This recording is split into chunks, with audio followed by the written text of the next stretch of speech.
continuons notre série d'enseignements que nous avons commencé depuis un moment sur le lait spirituel, n'est-ce pas? On a commencé une série d'enseignements assez intéressante sur le lait spirituel. Alors, franchement, je voudrais ne pas avoir l'obligation de revenir en arrière pour dire les mêmes choses qui ont déjà été dites et tout. Je veux vraiment avancer avec ceux et celles qui ont fait l'effort de suivre depuis le début. Je veux vraiment bien avancer avec ceux et celles qui ont suivi depuis le début. Je veux qu'on avance. Et on a commencé à parler du renoncement aux œuvres mortes en détail. On a fini. Je vous avais dit à la fin du dernier culte, la dernière fois, qu'aujourd'hui, nous allons euh, parler de la foi en Dieu. J'avais introduit légèrement le sujet, mais aujourd'hui, je vais vraiment m'asseoir sur ce point-là. Voilà. Donc, avant de continuer, j'aimerais vraiment qu'on me rassure une dernière fois que vous me recevez bien, vous m'entendez bien. Est-ce que vous êtes prêts pour la parole? Est-ce qu'on peut aller dans les Écritures? Est-ce qu'on peut aller dans les Écritures? Est-ce qu'on peut continuer? Si c'est le cas, répondez-moi dans les commentaires. Je lis vos commentaires, je lis vos messages. C'est fort possible que ce soit aussi avec le même cadre, hein, que dorénavant on fasse des lives même sur TikTok et les autres lives qu'on va commencer à faire régulièrement qui n'ont rien à voir avec les cultes retransmis en live. Il y a une série de lives que je veux faire que j'appelle causerie nocturne prophétique. Ce sont des temps de questions-réponses autour des sujets qui concernent l'onction prophétique, les délivrances, les dons spirituels, le monde surnaturel. J'aimerais tenir des directs comme ça sur le sujet, surtout sur TikTok, et qui sera peut-être retransmis ici sur Zoom pour ceux et celles qui sont allergiques à TikTok. Voilà. Il y a des gens d'un certain âge, d'une certaine époque, qui ont des allergies aux réseaux sociaux, qui préfèrent ne pas apprendre à utiliser les réseaux sociaux de notre époque et rester sur Zoom. Il n'y a pas de problème. Et je pense que quand on va faire les causeries nocturnes prophétiques, on va faire un lien pour vous. Voilà, on va appeler ça le lien préhistorique, le lien des gens de la préhistoire. On va vous laisser ensemble sur Zoom. Nous, on sera sur TikTok et puis vous allez pouvoir nous regarder sur TikTok, mais à partir de Zoom. Il n'y a aucun problème avec ça. Voilà, c'est ça le lien des gens matures, hein. Le collectif des chrétiens matures. Enfin, votre groupe à part, vous n'êtes pas dans TikTok. Tout ça, voilà, c'est les choses de la chair, n'est-ce pas? Donc, nous, les Chanel, on va se retrouver sur TikTok de temps en temps pour des temps de questions-réponses, des causeries autour de la parole. Et puis, on va vous laisser entre mature, un lien très mature qu'on va vous emmener ici. Alors, on va prendre Hébreu chapitre 6, verset 1. On va continuer ce qu'on avait commencé. Hébreu chapitre 6, verset 1. Hébreux 6, le verset 1. Hmm. C'est pourquoi, laissons les éléments de la parole de Christ, tendons à ce qui est parfait, sans poser de nouveau le fondement du renoncement aux œuvres mortes, de la foi en Dieu. Amen. Amen. Ça fait plusieurs samedis que ce verset est l'objet de nos recherches et de nos investigations. Et nous avons vu ensemble que dans ce passage, le Seigneur a listé en fait un ensemble de messages qu'il a appelés les éléments de la foi en Christ, ou encore les messages élémentaires de l'évangile. Le premier qui a été cité, c'est le renoncement aux œuvres mortes. Mais on a vu ensemble aussi qu'il y a la foi en Dieu, le thème de la foi en Dieu. La foi en Dieu, c'est de ça que je vais parler ce soir. Qu'est-ce que la doctrine de la foi en Dieu? Alors, ce sujet-là, sur la foi en Dieu, je vais aujourd'hui essayer et m'efforcer de le terminer aujourd'hui. Je ne voudrais pas que ça, en étant déjà sur plusieurs samedis, comme ça a été le cas de la doctrine du renoncement aux œuvres mortes. Je vais aujourd'hui résumer les choses et vous donner des pistes de méditation pour ceux que ça intéresse de vraiment connaître beaucoup de choses sur le sujet. Parce que je me suis rendu compte que si je veux partager ne serait-ce même que 30% ou 20% de ce que je connais sur le sujet ou de ce que j'ai médité, j'aurais besoin d'un mois. J'aurais besoin au moins de 4 séances. Donc, je ne veux pas. Le but, ce n'est pas de vous donner tout, c'est de vous donner l'essentiel. Je vais vous donner ce qui est essentiel, ce qui est utile et qui peut vous servir vous-même de base pour faire vos propres recherches et vos propres méditations pour approfondir vos connaissances sur le sujet. OK. Alors, qu'est-ce que la doctrine de la foi en Dieu? Pour faire simple, je réponds directement à la question. Vous avez remarqué qu'ils n'ont pas mis seulement la doctrine de la foi, mais c'est mis la foi en Dieu. Parce que mes frères et sœurs, tous les êtres humains ont la foi, mais ce ne sont pas tous les êtres humains qui ont la foi en Dieu. On peut avoir la foi en nous-mêmes. On peut avoir la foi en la science. On peut avoir la foi en la nature. On peut avoir la foi au pasteur. Il y a des chrétiens qui n'ont pas la foi en Dieu. Ils ont la foi à l'homme de Dieu. On peut avoir la foi au prophète. On peut avoir la foi même à l'église, la foi à la communauté et ne pas avoir la foi en Dieu. Ce que Jésus-Christ, par sa vie et par son sang, est venu nous apporter sur la terre, c'est la foi en Dieu. Au fur et à mesure que je vais expliquer certaines choses, plusieurs vont se rendre compte qu'ils n'ont pas la foi en Dieu. Ils sont chrétiens, mais ils ont la foi en Moïse. Il y a possibilité d'être chrétien et d'avoir la foi en Aaron. Il y a possibilité d'être chrétien et d'avoir la foi en Élisabeth, en Rebecca. Il y a possibilité d'être chrétien et de ne pas avoir la foi en Dieu, d'avoir la foi en la Bible, pas en Dieu. La Bible n'est pas Dieu. La doctrine de la foi en Dieu, c'est quoi? C'est l'ensemble des messages que Dieu a donnés à ses enfants pour qu'ils arrêtent de croire en toute chose ou en toute personne qui n'est pas Dieu. Je réponds. C'est l'ensemble des messages, la doctrine de la foi en Dieu. C'est l'ensemble des enseignements, l'ensemble des messages que Dieu donne aux disciples, aux chrétiens, pour qu'ils arrêtent de croire en toute chose ou en toute personne qui n'est pas Dieu. Si vous voulez noter quelque chose, j'ai vraiment simplifié la définition et la compréhension de la doctrine de la foi en Dieu. La doctrine de la foi en Dieu, c'est l'ensemble des enseignements et des messages que Dieu donne, que Dieu te donne, que tu ne crois pas en quelque chose qui n'est pas Dieu. Si tu veux mettre ta foi en quelque chose ou en quelqu'un, il faut que cette personne soit Dieu. Si tu comprends ça, tu vas comprendre que tu ne dois mettre ta foi en aucun être humain. Maudit soit celui qui met sa confiance en l'homme, parce que l'homme n'est pas Dieu. La doctrine de la foi en Dieu vient nous apprendre à douter de toute personne qui n'est pas Dieu et à ne croire qu'en Dieu et à ne croire qu'en ce qui ressemble à Dieu, à ne croire qu'en ce qui est conforme à la parole de Dieu. Si je dois encore donner une autre définition de la doctrine de la foi en Dieu, je dirais que c'est l'ensemble des enseignements de Christ qui concernent la nouvelle alliance, c'est-à-dire la grâce et la vérité. La doctrine de la foi en Dieu, c'est l'ensemble des enseignements et des messages qui concernent l'alliance dans laquelle nous sommes aujourd'hui avec Dieu. Donc, tous les messages, tous les enseignements qui sont dans la Bible, mais qui ne viennent pas de Christ, ils ne font pas partie de la foi en Dieu. Et on ne doit pas y mettre notre foi. C'est ce que je vais expliquer en détail aujourd'hui. En méditant les Écritures, j'ai découvert que depuis que le Saint-Esprit est descendu et que l'Église est née, depuis le livre des Actes, Actes chapitre 2, l'une des plus grandes batailles que Satan a menées, qu'il continue de mener, c'est d'essayer de pousser le maximum de croyants, le maximum de chrétiens à croire en Moïse, dans la loi de Moïse. Quand j'ai commencé à lire ma Bible il y a quelques années et à chercher à connaître l'Évangile et le Saint-Esprit,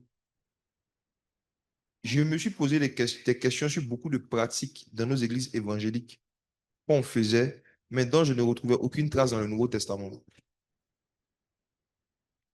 Je me suis posé beaucoup de questions sur beaucoup de nos doctrines et de nos croyances dans nos églises évangéliques protestantes qui n'avaient aucune trace, aucun fondement dans la Nouvelle Alliance. Et même parfois même dans l'Ancienne Alliance, dans l'Ancien Testament, c'est ce qui est pire. Nous, les évangéliques, nous sommes très doués et exercés dans le fait de reconnaître les doctrines qui sont dans le catholicisme, à l'Église catholique, qui ne sont pas conformes à ce que Jésus a enseigné. On est fort dedans. Mais aujourd'hui, je vais vous apprendre à identifier les doctrines qui sont dans l'église évangélique tirées de la loi de Moïse et qui ne sont pas conformes à ce que Jésus a enseigné. Dans toutes les dénominations où les gens essaient d'aimer Jésus, où les gens essaient de suivre Jésus, dans toutes les dénominations, évangéliques, catholiques, méthodistes, protestants, toutes les dénominations, on retrouve des doctrines et des croyances qui contredisent littéralement ce que Jésus a enseigné. Mais chaque dénomination se spécialise dans le fait de voir la paille qui est dans l'œil de son frère. Mais chaque dénomination ne voit pas la poutre qui est dans son œil. Aujourd'hui, nous allons voir si ce en quoi nous avons mis notre foi vient de Dieu par rapport à certaines doctrines populaires dans nos églises évangéliques. Soyons forts. C'est le lait spirituel. C'est le lait. Et ce n'est même pas le lait en poudre. C'est du lait liquide. Romains chapitre 10, à partir du verset 1. Tu vas lire à partir du verset 1 jusqu'à ce que je te dise de ne plus lire. Donc, tu lis seulement. Romains 10 à partir du verset 1. Si je te tu lis doucement, lis lentement. On va faire une étude biblique approfondie sur la foi en Dieu et pas en Moïse. Amen. Allons-y. Frère, le vœu de mon cœur et ma prière à Dieu pour eux, c'est qu'ils soient sauvés. Pause. Dans le contexte du verset, eux, c'est qui? Romains, Pour eux, ce sont les Juifs. à des Juifs. Il est en train de parler des Juifs. Il parle des Juifs, tu vois. Maintenant, verset 2. Je leur rends témoignage qu'ils ont du zèle pour Dieu, mais sans intelligence. Être zélé, c'est une chose. Être intelligent, c'est une autre chose. Verset 3. Ne connaissant pas la justice de Dieu et cherchant à établir leur propre justice, ils ne sont pas soumis à la justice de Dieu. C'est quoi la justice? La justice de Dieu, c'est le moyen par lequel Dieu déclare qu'un pécheur est juste. Nous sommes tous pécheurs à la base. Mais Dieu ne veut pas que nous restons tous pécheurs. Donc Dieu a mis en place des choses pour que le pécheur qui veut devenir juste aux yeux de Dieu soit appelé juste. Pour que celui qui a commis un péché soit justifié. Quand on dit que tu es justifié, c'est comme si tu as commis un meurtre, on t'envoie au tribunal. Normalement, on doit te mettre en prison. Mais il y a un avocat qui négocie pour toi et à cause de l'avocat, on te justifie. Ça veut dire qu'on ne te met pas en prison, on te remet en liberté malgré ce que tu as fait. Et Jésus est notre avocat.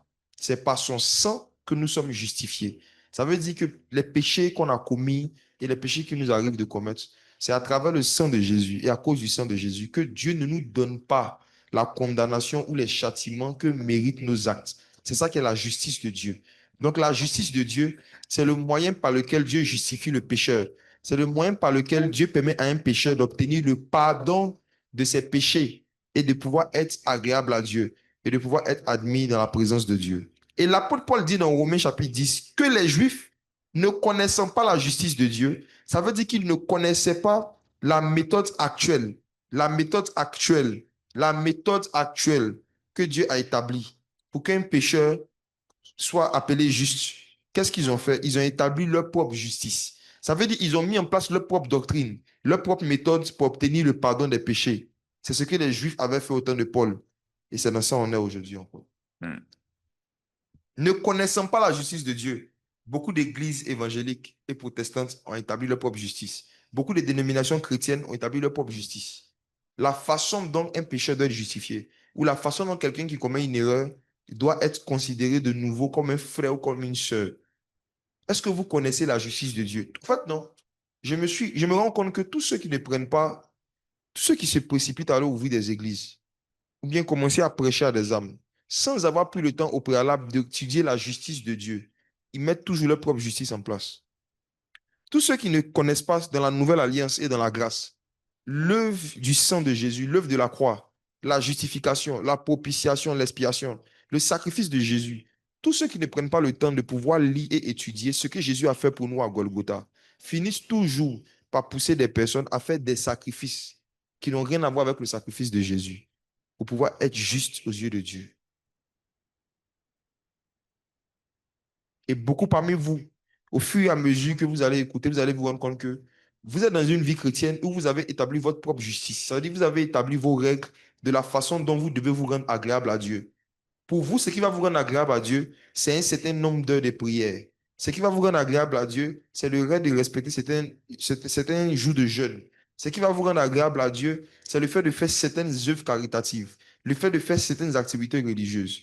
Parce que vous ne connaissez pas la justice de Dieu. Vous avez établi votre propre justice dans votre intimité avec Dieu.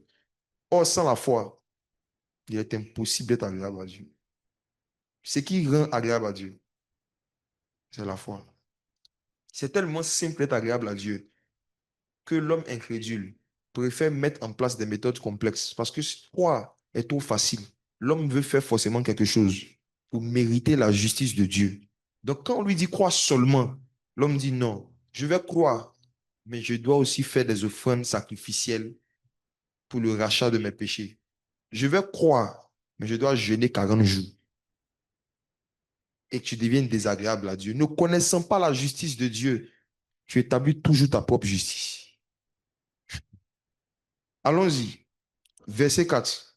Car Christ est la fin de la loi pour la justification de tous ceux qui croient.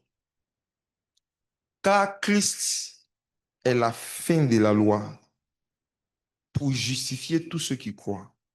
Ça veut dire qu'avant que Christ ne vienne, avant que Christ ne soit crucifié, tous ceux qui étaient sous la loi, lorsqu'ils commettaient des péchés et qu'ils voulaient être justes aux yeux de Dieu, ils devaient pratiquer certaines œuvres qui étaient dans la loi de Moïse. Mais depuis que Christ est venu, il a mis fin à la loi pour justifier maintenant ceux qui croient, pas justifier ceux qui obéissent à la loi. Donc la justification ne vient plus par une obéissance, mais la justification vient par une croyance. Ça veut dire la méthode maintenant que Christ a mis en place pour que le pécheur soit juste, ce n'est pas ce qu'il fait, c'est ce en quoi il croit.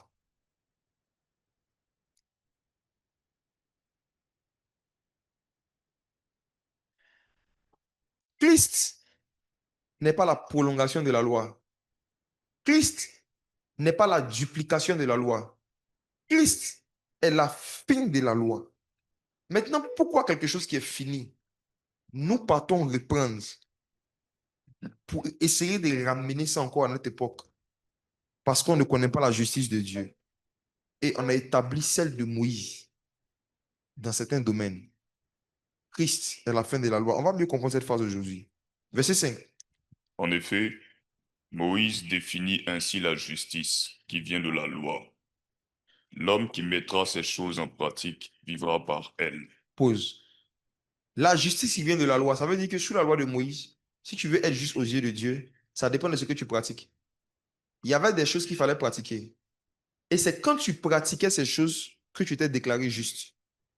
L'homme qui mettra ces choses en pratique vivra par elles. Ça veut dire que lorsque un homme, un pécheur, voulait que Dieu le considère ou le voit comme quelqu'un de juste, il y a des pratiques que Moïse avait données. Et c'est quand tu faisais ces pratiques-là, après avoir fait les pratiques, que tu t'es déclaré juste. Voici la justice qui vient de la loi.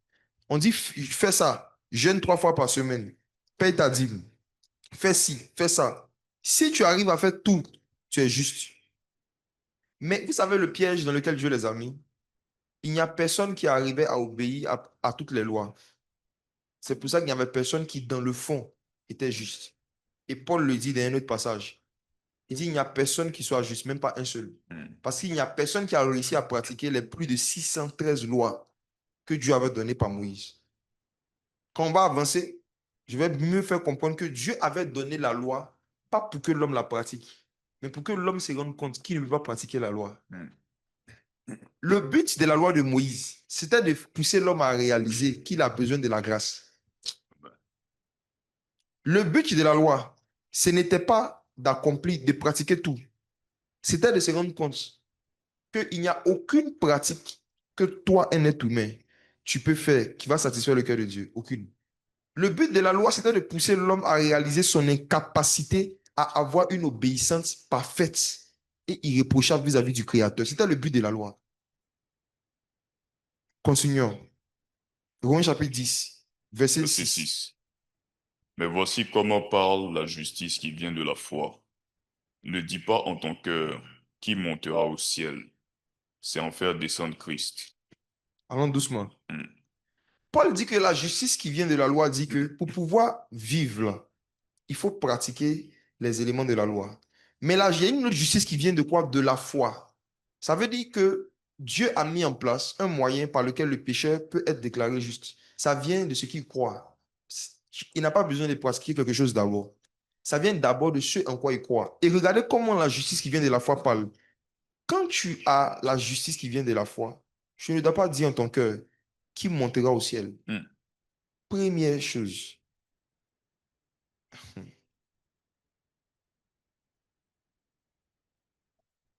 les chrétiens, surtout protestants, sont friands des messages des gens qui ont dit qu'ils sont montés au ciel. Beaucoup de croyants, protestants et évangéliques, ne connaissant pas la justice de Dieu, ont plus d'intérêt et d'attention pour les prédicateurs ou les chrétiens qui disent qu'ils ont visité le ciel, ils ont visité le paradis et l'enfer. Ils sont déjà montés au ciel. Ils accordent beaucoup plus d'intérêt et beaucoup plus d'attention aux prédications et aux témoignages des personnes qui sont montées au ciel. Qui montera au ciel? C'est une mentalité. Pour dire que si quelqu'un dit qu'il a déjà visité le ciel ou le monde surnaturel, ça veut dire que il est crédible. D'où vient cette mentalité? D'être intéressé par des gens qui sont déjà montés au ciel. Ça vient de l'homme riche dans l'histoire de Lazare. Suivez-moi. Jésus explique une histoire. Jésus dit qu'il y avait un homme qui s'appelait Lazare, un autre qui s'appelait l'homme riche. C'était son nom, hein, l'homme riche. Il avait tellement d'argent que son nom même c'était l'argent, il s'appelait l'argent. Il y avait l'argent, Lazare et l'argent. Ouais, rien qui s'appelait Lazare, l'autre s'appelait l'argent. L'argent est mort, l'argent s'est retrouvé dans le sein d'Abraham. Et lorsqu'il s'est retrouvé là-bas, c'est l'argent qui a fait une suggestion. On va lire ça, c'est important. Hmm. J'aimerais qu'on lise.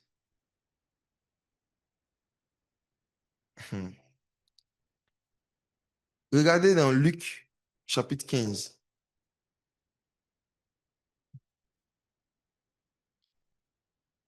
C'est ça, non? Non, Luc 16. OK. Luc, chapitre 16, l'histoire de Lazare et de l'homme riche. À partir du verset 19.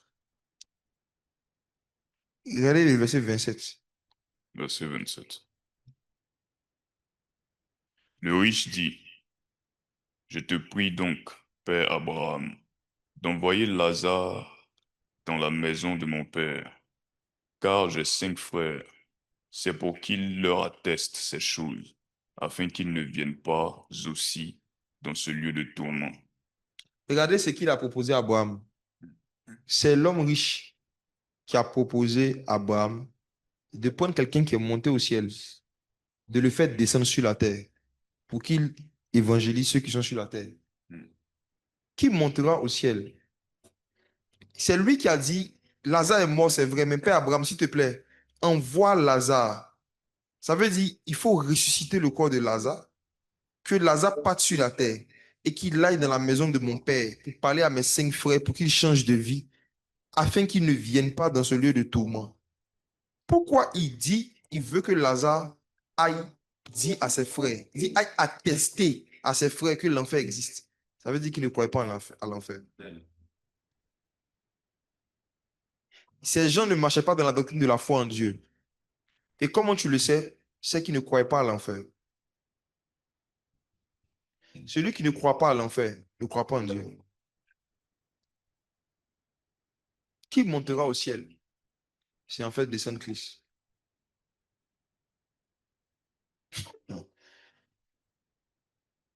Il ne faut pas que votre foi soit fondée sur les témoignages des gens qui sont montés au ciel.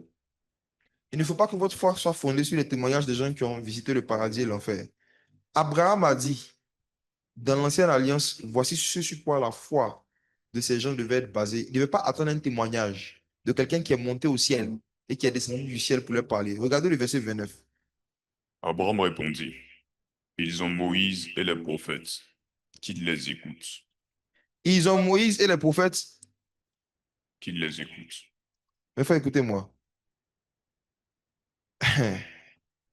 Verset 30. Il insiste. Et il dit, non, père Abraham, mais si quelqu'un des morts va vers eux, ils se repentiront.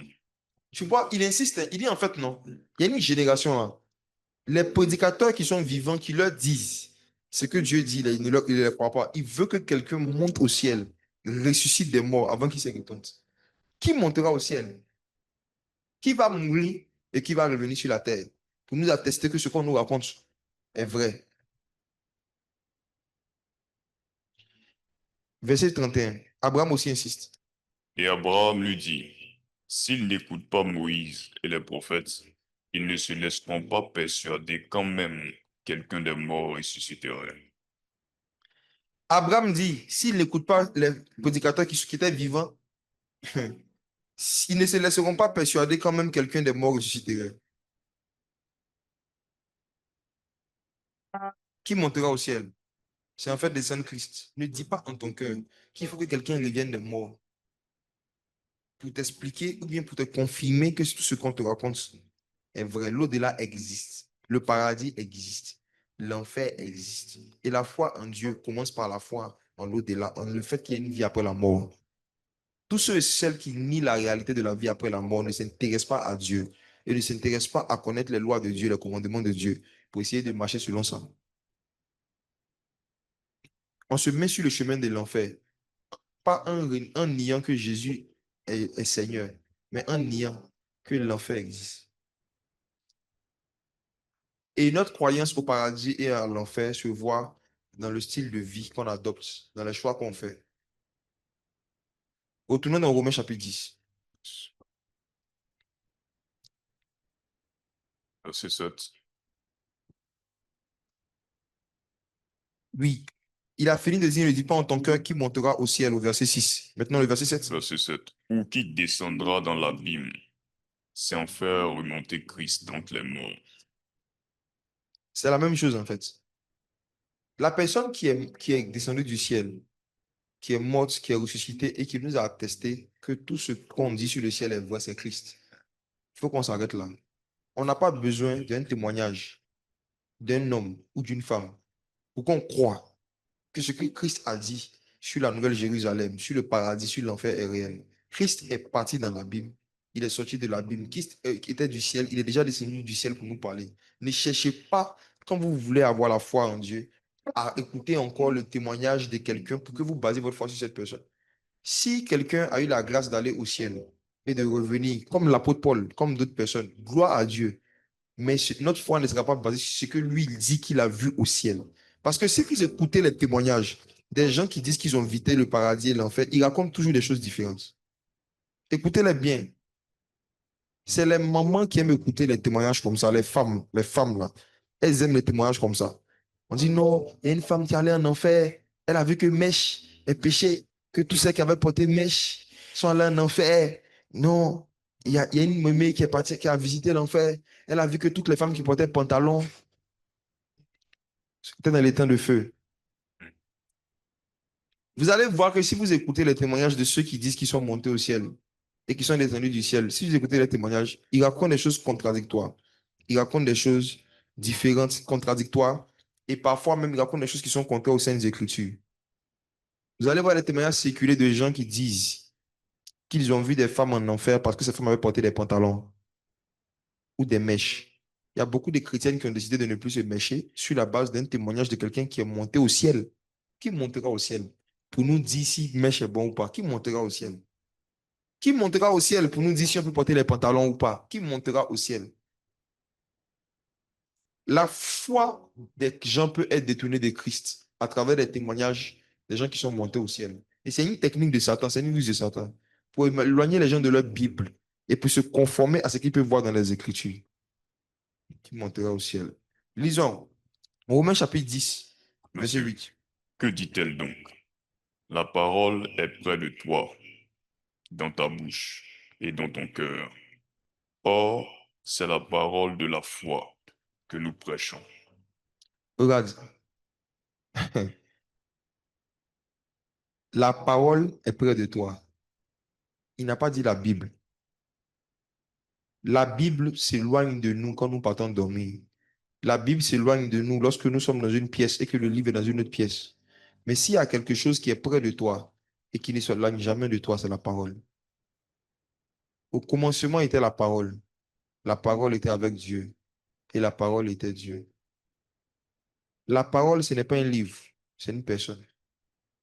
La parole, ce n'est pas un ensemble de livres, c'est un esprit, c'est Jésus. Il est la parole de Dieu et il est près de toi. La parole est près de toi, dans ta bouche et dans ton cœur. Or, c'est la parole de la foi que nous prêchons, pas celle de la loi. Regardez le verset 9. Si tu confesses de ta bouche le Seigneur Jésus, et si tu crois dans ton cœur que Dieu l'a ressuscité des morts, tu seras sauvé. Verset 10. Car c'est en croyant du cœur qu'on parvient à la justice. C'est en confessant de la bouche Et qu'on c'est en confessant parvient au au salut. salut. En fait, non. Je vous assure que je peux m'arrêter là et vous dire que la doctrine de la foi en Dieu finit ici. Qu'est-ce qu'on fait pour être justifié? C'est-à-dire pour que nos péchés soient pardonnés. C'est en croyant du cœur qu'on parvient à la justice. Ce n'est pas en invoquant le sang de Jésus.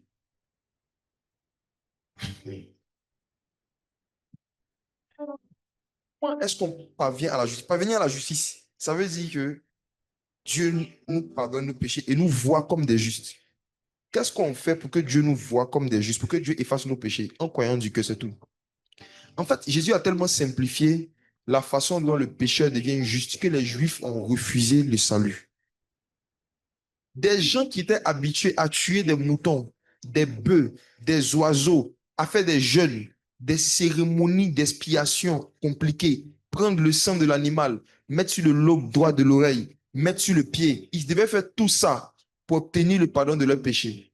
Et un jour, un charpentier, mince, de 30 ans, pauvre, vient leur dire, crois seulement, tu seras pardonné.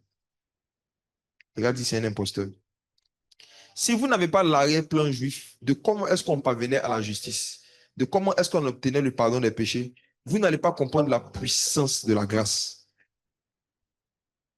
Et vous allez vous remettre sous la loi. Et aujourd'hui, je vais parler de ça. Quand tu vas pratiquer les choses de la loi ou vouloir te comporter comme quelqu'un qui est sur la loi, les malédictions que tu attires sur toi, en fait. C'est en croyant du cœur qu'on parvient à la justice. Dans la nouvelle alliance, là, il y a quelque chose qui est magnifique. Je ne vais pas utiliser le mot magique. Mais regardez,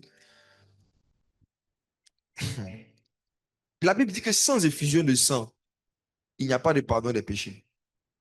Sur la base de cette loi qui était en vigueur dans l'ancienne alliance, chaque fois que quelqu'un péchait, il fallait que du sang coule. C'est pourquoi on tuait beaucoup les animaux, on faisait des sacrifices d'animaux. La méthode de justification, la méthode que Dieu avait mis en place pour qu'on reçoive le pardon des péchés, pour qu'on soit juste, c'était le faire couler du sang de quelqu'un qui est juste à la place d'un injuste. Maintenant, Jésus vient, Jésus dit, c'est en croyant du cœur dorénavant qu'on parvient à la justice. Est-ce que ça veut dire que la loi qui dit qu'il faut forcément que du sang coule avant qu'un pécheur soit déclaré juste, est-ce que cette loi a été annulée? Non, la loi n'est pas annulée, la loi a été accomplie. C'est pourquoi Jésus dit qu'il n'est pas venu abolir la loi, mais qu'il est venu l'accomplir. Ça veut dire quoi? Je vais prendre une image simple pour qu'on comprenne la différence entre aboli et accompli. Jésus n'a pas aboli les lois par rapport aux cérémonies d'obtention du pardon des péchés. Il les a accomplies. Et c'est justement parce qu'il les a accomplis qu'on ne doit plus rien accomplir. Regardez. Un homme construit une maison. Et supposons que cet homme fait les fondations il fait la clôture, il met les murs, mais l'homme en question ne met pas la peinture. Donc la maison est inachevée, on appelle ça une maison inachevée. Et pendant que cet homme est arrivé au stade où il n'a pas encore mis la peinture, il comptait le faire, il meurt.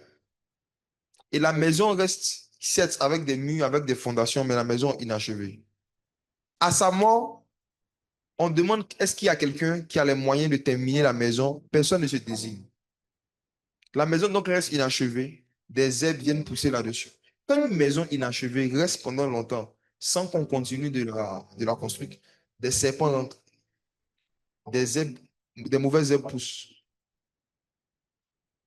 Et il se trouve que des années sont passées. Un jour, un étranger est venu. Il a vu la maison inachevée. Il s'est renseigné.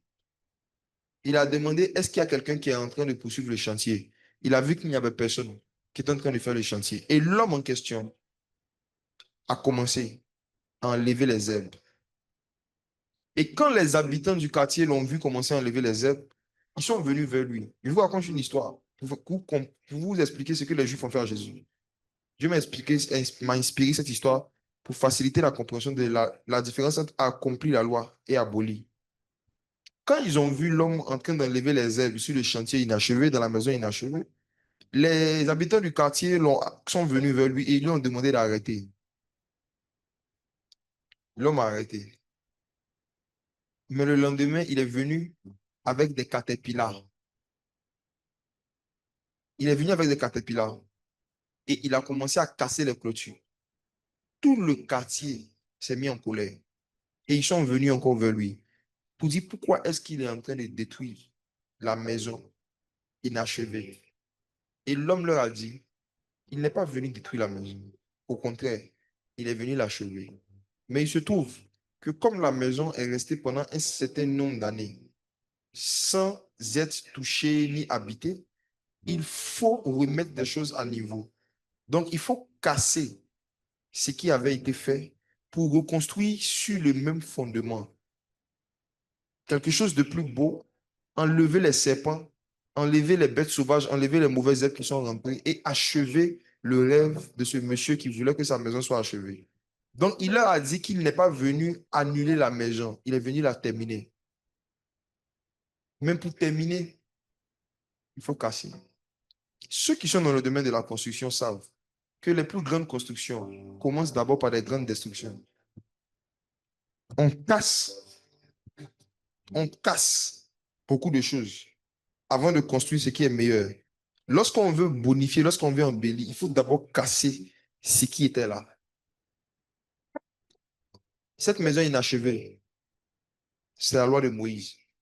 Cet homme qui est mort sans avoir achevé la maison, c'est Moïse et Élie.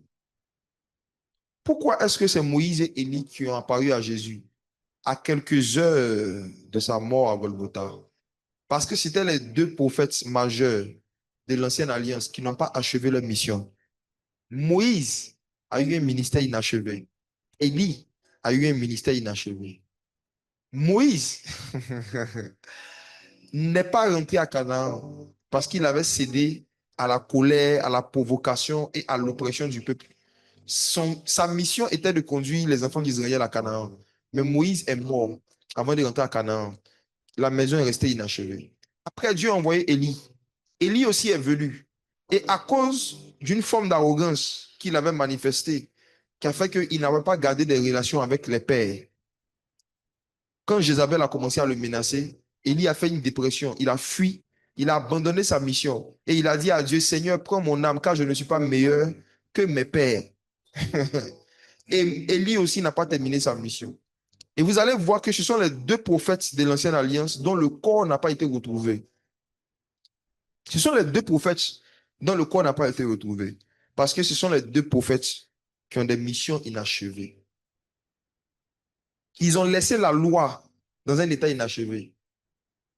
Et il y a un étranger et un voyageur sur la terre qui est venu de la Nouvelle-Jérusalem, qui a quitté le ciel, qui est venu sur la terre, qui a regardé et qui s'est rendu compte que entre le temps où Moïse et Élie sont partis et le temps où Jean-Baptiste est venu, il y avait des serpents qui étaient rentrés sur le chantier. Et ces serpents, c'était les pharisiens. Ces serpents, c'était les pharisiens.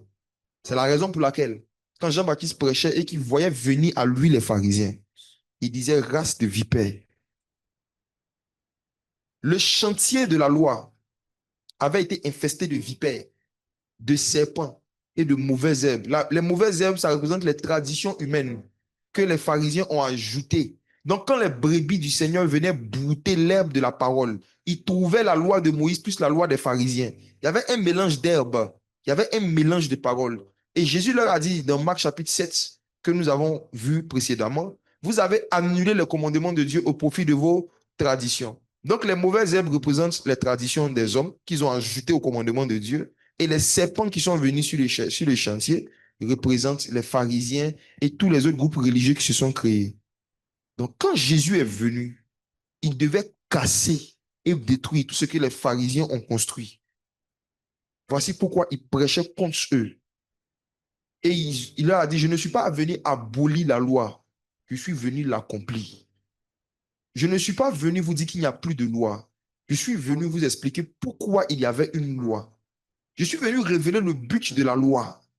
Je suis venu vous expliquer que cette loi que Dieu avait donnée à Moïse, ce n'était pas pour condamner les hommes. Au contraire, ce n'était pas pour humilier les gens. Les pharisiens utilisaient la loi pour humilier les gens. Ils surprennent une femme en flagrant délit d'adultère et ils la prennent nue, ils la traînent en public et ils veulent la lapider. Pourtant, l'adultère, ce n'est pas la masturbation. On commet la masturbation seul, mais on commet l'adultère avec quelqu'un. Mais ils ont décidé de lapider un seul côté, une seule personne. Donc, ils étaient injustes, ne connaissant pas la justice de Dieu. Ils avaient établi leur propre justice dans la façon de traiter les cas de péché à l'époque. Donc, Jésus devait casser tout ça.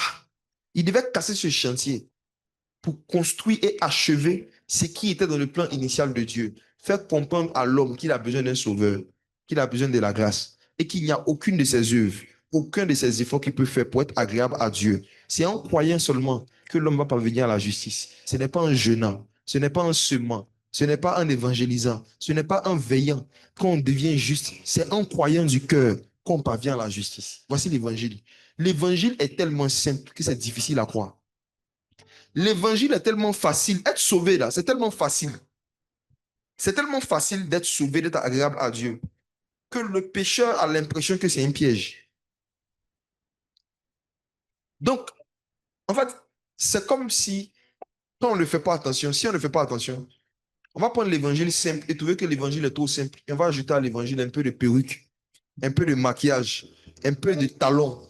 Et je vous dis la vérité, nous tous, on a déjà fait au moins une fois. Quand je dis nous tous, nous qui prêchons l'évangile, nous qui prêchons, nous les prédicateurs, les pasteurs, on a déjà tous essayé d'ajouter un peu de notre justice à la justice de Dieu. En croyant du cœur qu'on parvient à la justice, on dit non. La doctrine de la foi en Dieu, on trouve que c'est trop simple. On ne peut pas croire facilement comme ça.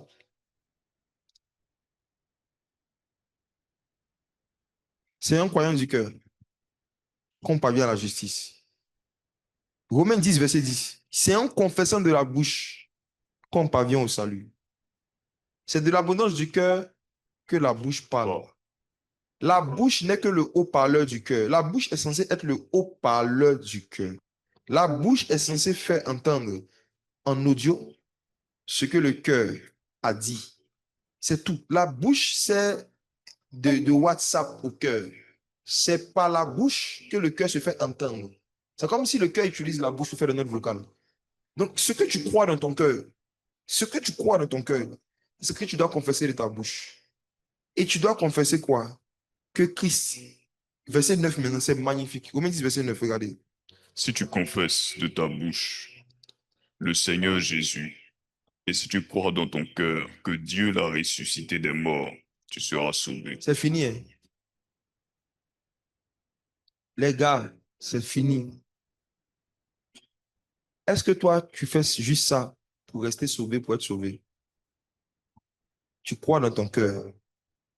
Ça veut dire que quelqu'un ne peut pas être sauvé s'il ne pense pas à la crucifixion, à l'ensevelissement et à la résurrection de Jésus. Si tu confesses de ta bouche le Seigneur Jésus, et si tu crois dans ton cœur que Dieu l'a ressuscité des morts, ça veut dire que ce qui nous amène à la justice, c'est le fait que dans notre cœur, on croit que la crucifixion et la résurrection de Jésus, là, c'est ça qui nous rend justes aux yeux de Dieu, rien d'autre. Ça veut dire que celui qui veut être continuellement juste aux yeux de Dieu doit continuellement penser à la résurrection de Jésus. C'est fini. C'est fini, hein?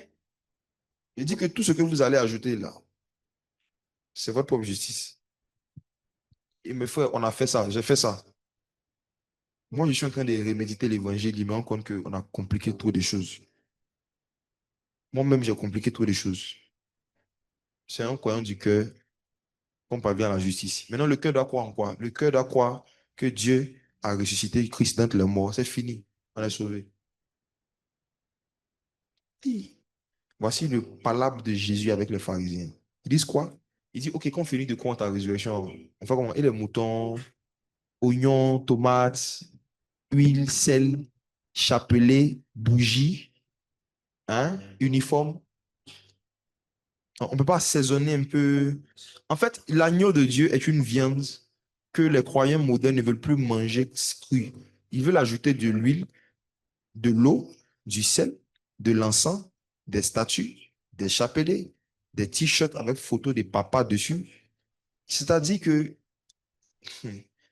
on a décidé d'assaisonner l'évangile et d'assaisonner le message du salut, de comment on fait pour être sauvé, comment le péché va parvenir à la justice. Le message de la foi en Dieu, on a assaisonné ça avec les traditions humaines parce qu'on n'arrivait pas à croire simplement qu'en confessant de la bouche le Seigneur Jésus et en croyant du cœur que Dieu l'a ressuscité d'entre les morts, on sera sauvé.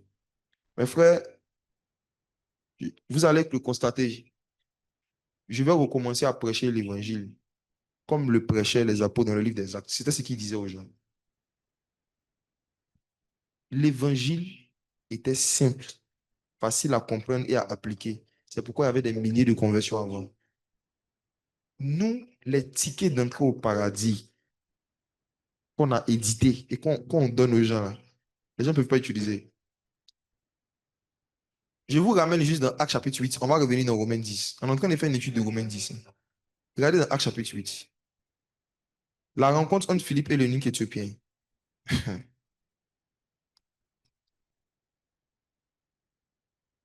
À partir du verset 34. Acte 8, verset 34.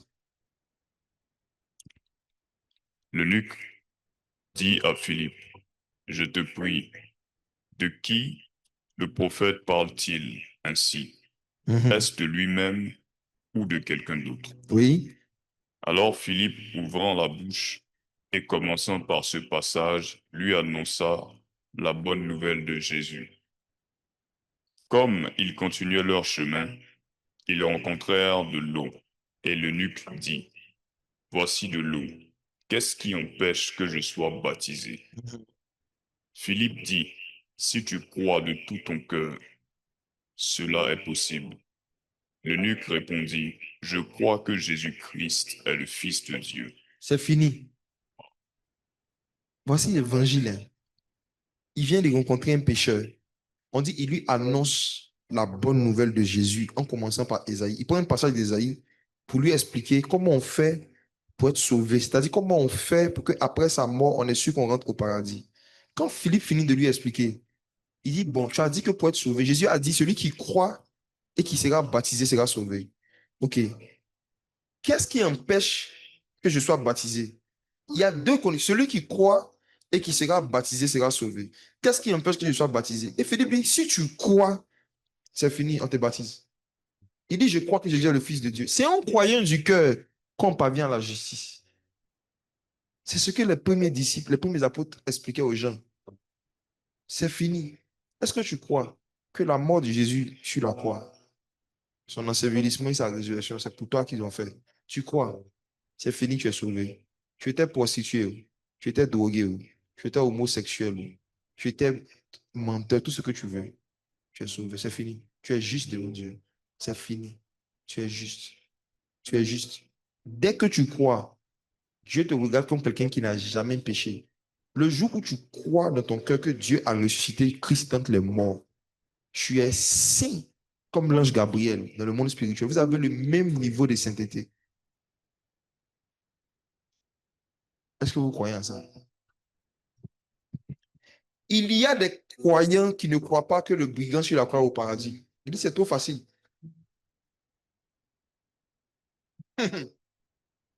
J'ai dit que l'évangile est... Au fait, non, c'est tellement facile que ça ressemble à un piège quand on t'explique bien. Ce qui va montrer que quelqu'un a cru, ce sont les œuvres qu'il va manifester après. Ça veut dire que les bonnes œuvres, l'obéissance au commandement de Dieu que nous manifestons, ce n'est plus pour obtenir la justice. Sous la loi, on manifestait les commandements pour obtenir la justice, pour être juste. Mais dans la grâce, là, c'est parce qu'on est juste qu'on manifeste les commandements. C'est-à-dire que la pratique des commandements, c'est une démonstration d'esprit et de puissance. Quand on pratique la parole, quand on se sanctifie, quand on lit la Bible en jeûne, on est juste en train de démontrer qu'on a reçu le Saint-Esprit. On démontre qu'on a été justifié. C'est tout, c'est une démonstration de justification. Ce ne sont pas des formalités qu'on fait pour être agréable à Dieu. C'est la foi que nous rend agréable à Dieu.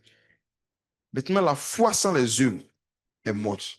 Donc, les œuvres, le type d'œuvre que nous faisons montre le type de foi que nous avons.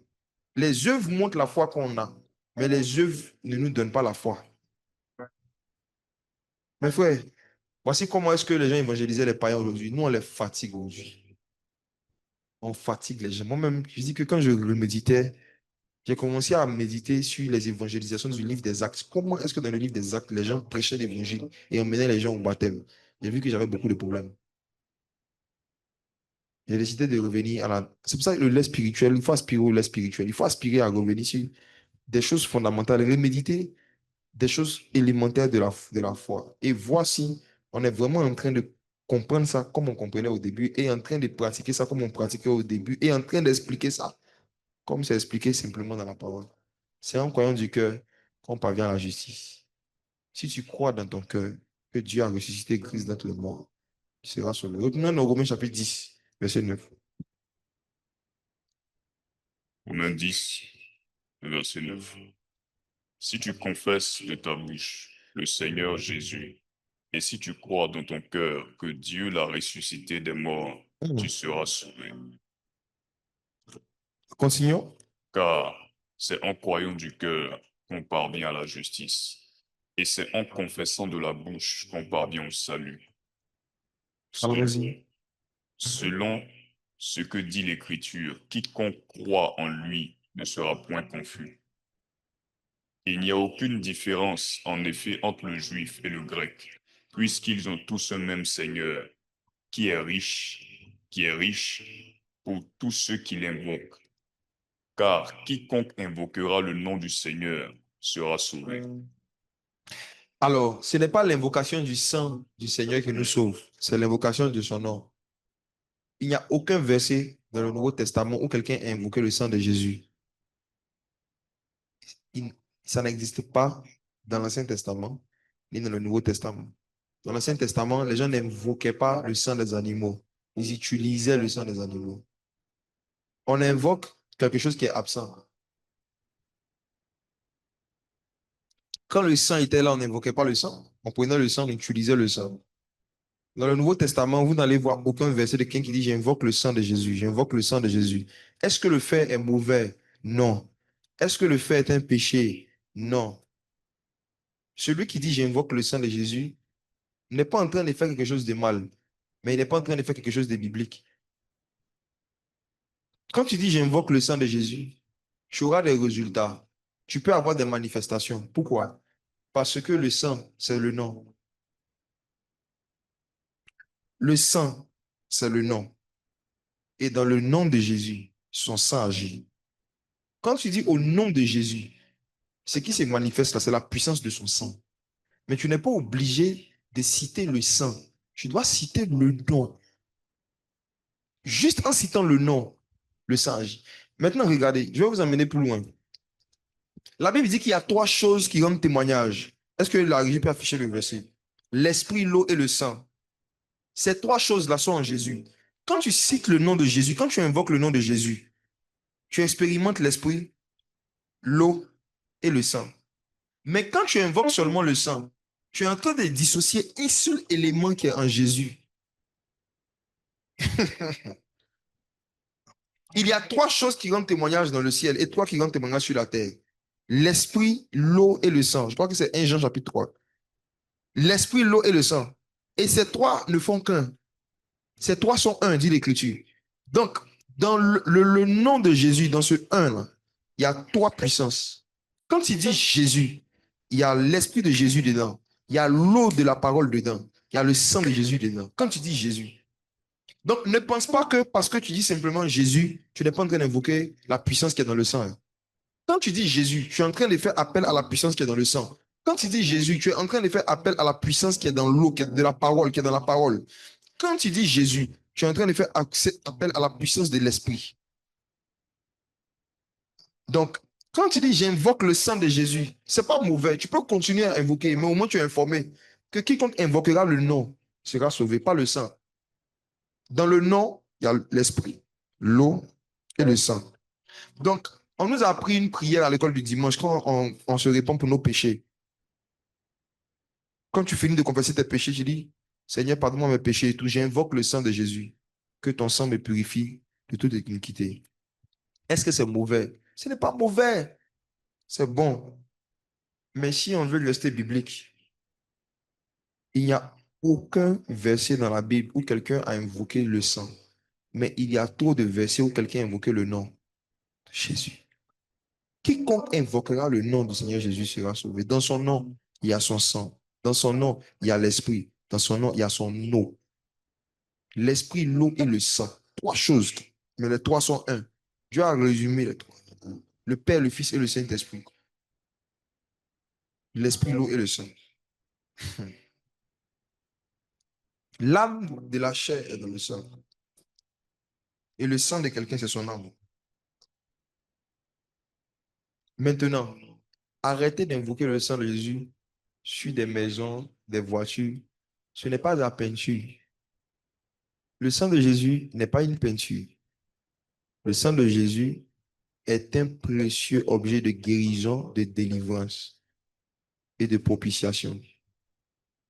Vous n'allez jamais voir dans la Bible un disciple de Jésus ou un apôtre invoquer le sang de Jésus sur ses chaussures, sur son sac, sur ses perruques. À un moment, il faut arrêter. À un moment, il faut arrêter. Ne connaissant pas la justice de Dieu, vous avez établi votre propre justice dans ce que vous devez faire avec le sang de Jésus. Sinon, si vous prenez les Écritures disent que c'est par son sang qu'on obtient le pardon des péchés.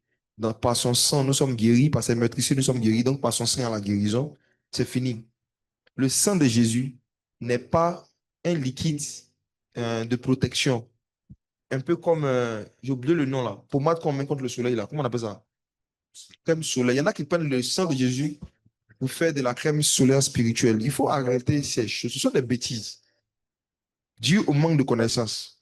Seigneur, j'invoque ton Seigneur. Même, il y en a même, il y a déjà vu quelqu'un qui priait, puis il a dit, je me pommade avec le sang, puis il fait comme ça. J'invoque le sang, le pommade, on dit pommade avec le sang. Arrêtons ces bêtises. Le sang de Jésus n'est pas une pommade, c'est pas une crème solaire pour nous protéger des rayons spirituels. Voilà. Quand tu invoques le nom de Jésus, en son nom, quand on invoque son nom, dans son nom, hein, il y a l'esprit, l'eau et le sang. Les trois sont un. Arrêtez de faire sortir le sang seulement et puis de laisser l'eau et puis l'esprit. Prendre le sang pour faire pommade. Et puis pour appliquer, je mets le sang de Jésus sur tous les murs de la maison. Je me rappelle, il y a quelqu'un qui avait vu une voiture que j'avais achetée, puis la personne m'a demandé, est-ce que tu as recouvert ça du sang? Quelqu'un de très sincère m'a demandé ça. Ah, j'espère que tu n'as pas oublié de, quand tu as acheté la voiture, de recouvrir la voiture dans le sang. Pour ne pas la scandaliser, j'ai dit, en tout cas, j'ai prié, j'ai rendu grâce à Dieu pour la voiture.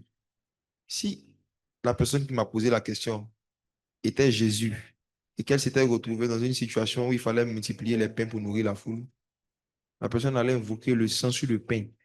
Imagine le goût que ça allait avoir. La personne allait prendre les 5 pains et 2 poissons. J'invoque le sang sur les poissons. Invoque le sang. On va invoquer le sang de Jésus sur la Côte d'Ivoire. Invoquez seulement. Et quand vous finissez, invoquez aussi son nom. N'oubliez pas son nom. Il ne s'appelle pas le sang, il s'appelle Jésus. Des gens, à force d'utiliser le sang, n'utilisent même plus le nom. Des gens n'utilisent même plus le nom de Jésus. Il y en a qui se sont spécialisés dans dans le sang. C'est sanguinaire.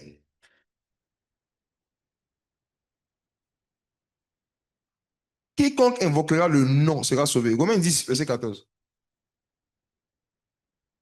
Verset 14.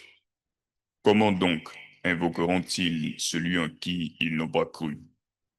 Et comment croiront-ils en celui dont ils n'ont pas entendu parler? Et comment en entendront-ils parler s'il n'y a personne qui prêche? Verset 15. Et comment y aura-t-il des prédicateurs s'ils ne sont pas envoyés, selon qu'il est écrit, qu'ils sont beaux les pieds de ceux qui annoncent la paix, de ceux qui annoncent de bonnes nouvelles. Verset 17, on va terminer avec ça. Ainsi, la foi vient de ce que l'on entend, et ce que l'on entend vient de la parole de Christ. Ainsi, la foi vient de ce qu'on entend, et ce qu'on entend vient de la parole de Christ, pas de la parole de Dieu.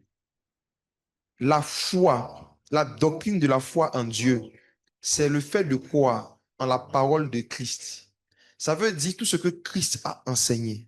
Or, dans la Bible, Christ n'est pas le seul qui a enseigné. Dans la Bible, il y a les enseignements de Moïse, il y a les enseignements des anges, il y a les enseignements d'Élie. Maintenant, des gens ne mettent pas leur foi en ce que Christ a enseigné. Ils mettent leur foi en ce que Élie, Moïse et d'autres personnes ont enseigné. Et c'est ça le problème aujourd'hui du christianisme moderne. On va voir quelque chose. Maintenant, je vais faire l'introduction de la deuxième partie de mon message. Et ceux qui prennent note, écrivez ceci. La loi de Moïse est le fruit défendu de la nouvelle alliance. Je vais faire un séminaire sur ce thème. Aujourd'hui, je vais vous donner des éléments comme ça. Mais je vais faire un séminaire de 2 ou 3 jours, peut-être en ligne, même s'il le faut, sur ce sujet. Je sens une urgence dans mon esprit de dire aux croyants qu'il y a des malédictions et des blocages que vous vivez parce que vous cherchez la justification de la loi. C'est ce que l'apôtre Paul prêchait beaucoup. La loi de Moïse est le fruit défendu de la nouvelle alliance, car elle contient la mort spirituelle. Voici l'image maintenant. La loi de Moïse, c'est le fruit défendu. Quand Dieu a créé Adam et Ève, il les a mis dans un jardin qu'on appelle le jardin d'Éden. Et Dieu a fait quelque chose avec eux qu'il a fait aussi avec toi quand tu t'es converti. Dieu les a mis dans un endroit où ils pouvaient manger de tout, sauf le fruit de l'arbre de la connaissance du bien et du mal. Il y avait un fruit qui était défendu, qu'il ne fallait pas manger, mais le fruit défendu était présent à côté de ce qu'il fallait manger. De façon simple, Dieu a mis ce qu'il ne faut pas manger à côté de ce qu'il faut manger. Dieu a mis ce qu'il faut manger et ce qu'il ne faut pas manger dans le même livre. Dieu crée Adam et Ève. Et dans le même jardin, Dieu met ce qu'il faut manger, ce qu'il ne faut pas manger. Et quand nous nous sommes convertis à Christ, on nous a donné la Bible. Non? Dans notre Bible, dans les 66 livres, il y a ce qu'il faut manger et il y a ce qu'il ne faut pas manger. Maintenant, beaucoup de gens ont des indigestions spirituelles et prophétiques parce qu'ils mangent toute la Bible. Il y a à l'intérieur de nos Bibles un arbre défendu, un fruit défendu. Qui mangera de ce fruit mourra. C'est la loi de Moïse. Galates chapitre 5, verset 4. Galates 5, verset 4. Vous êtes séparés de Christ, vous tous qui cherchez la justification dans la loi. Vous êtes déchus de la grâce. Ça commence fort. Paul dit aux chrétiens de Galates, vous êtes séparés de Christ. Vous tous qui cherchez la justification dans la loi, vous êtes déchus de la grâce. En d'autres termes, vous êtes chassés du jardin d'Éden. Qui sont les premières personnes qui ont été déchues de la grâce, qui ont été chassées de la grâce, qui ont été éloignées de la grâce? C'était Adam et Ève. Ils ont été séparés de Christ. Qui sont les premières personnes qui ont été séparées de Christ? Adam et Ève. Et Dieu nous dit par l'apôtre Paul que nous tous qui cherchons à être justes, en pratiquant les choses de la loi de Moïse, on vit la même expérience que Adam et Ève. On se sépare de Christ.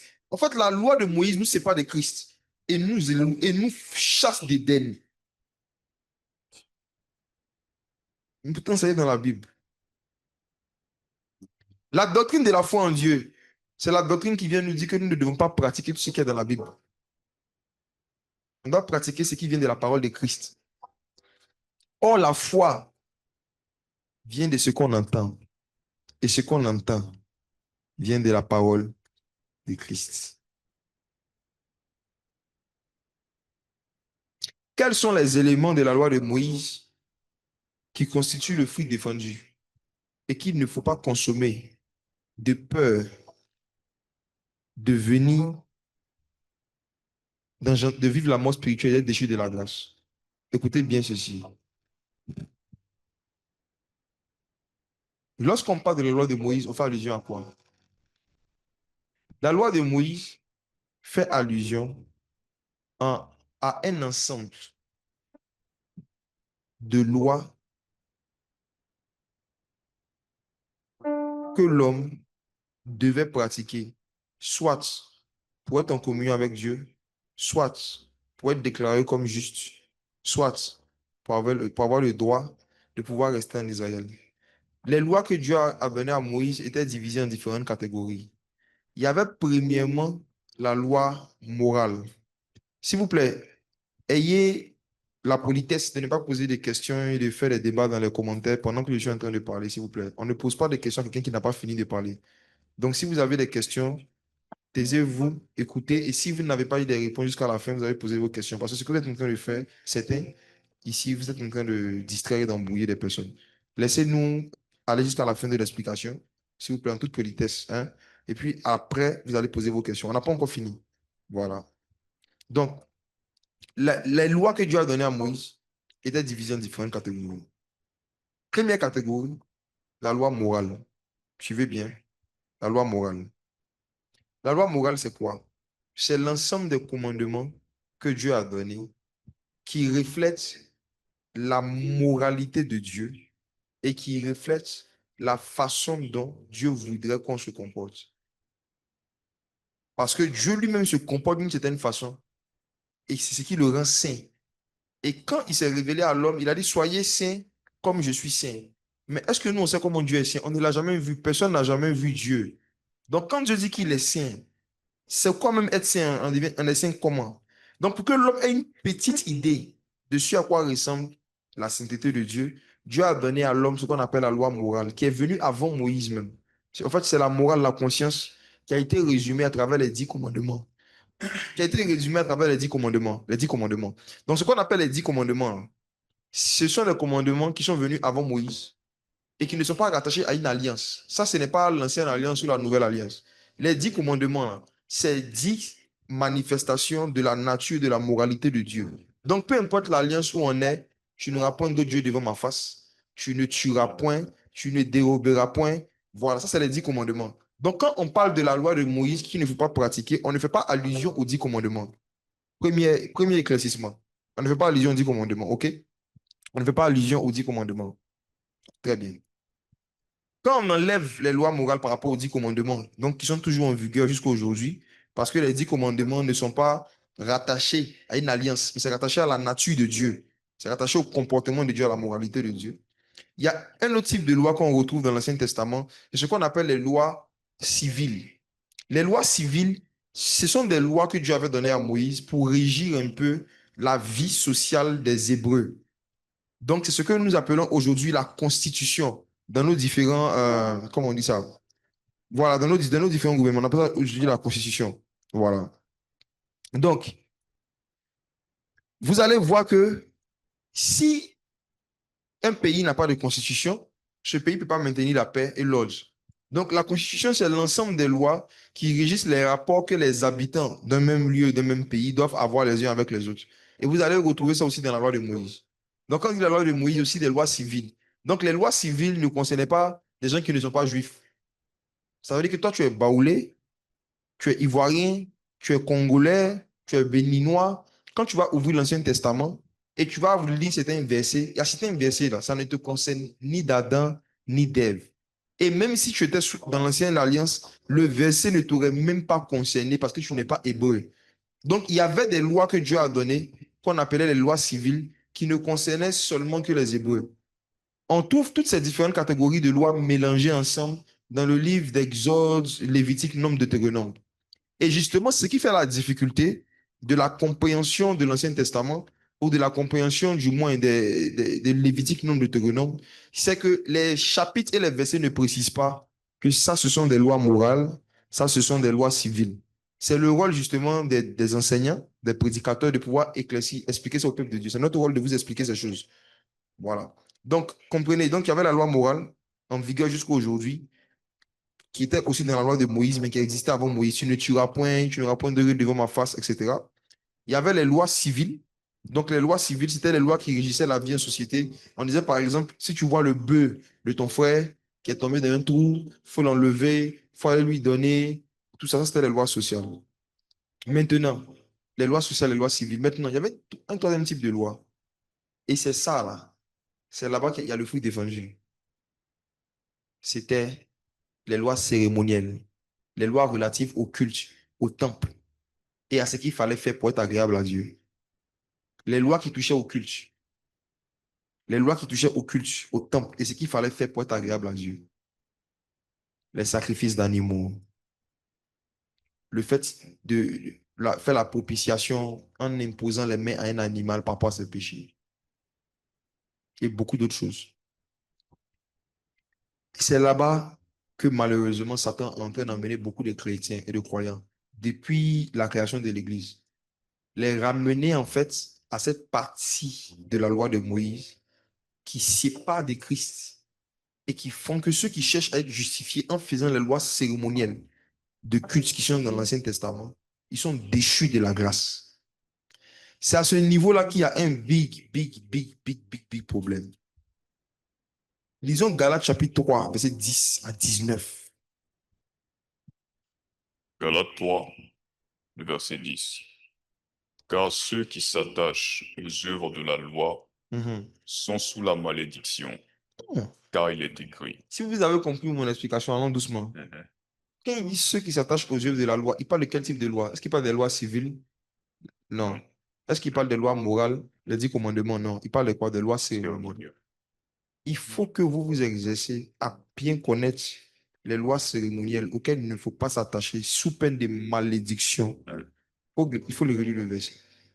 Car ceux qui s'attachent aux œuvres de la loi sont sous la malédiction, Oui. car il est écrit, maudit est quiconque n'observe pas tout ce qui est écrit dans le livre de la loi et ne le met pas en pratique.